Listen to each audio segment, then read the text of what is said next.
Hi, it's me again with Corel Tips and Tricks. Somebody sent me the screenshot and explain what's going on.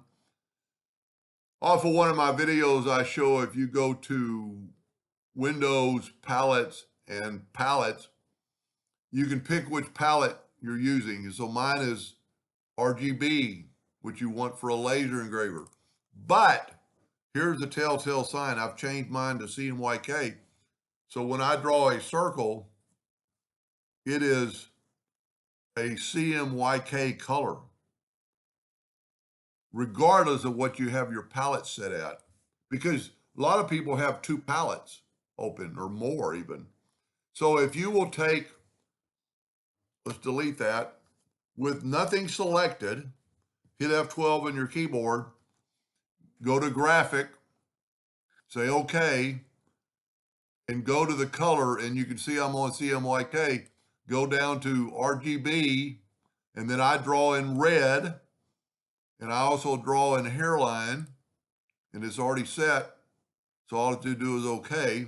So now you can see right down here, it's an RGB red. And when I draw an ellipse, it's a RGB color. So regardless, like, because you could open multiple palettes and Corel doesn't know which one you want to use. I'm guessing that's the case. So if we go to Windows, Palettes, and Palettes, I could have a CMYK palette open too. And then that way, if I wanted that color to fill in that object, and it's a CMYK color, so laser engravers don't ever want to do that.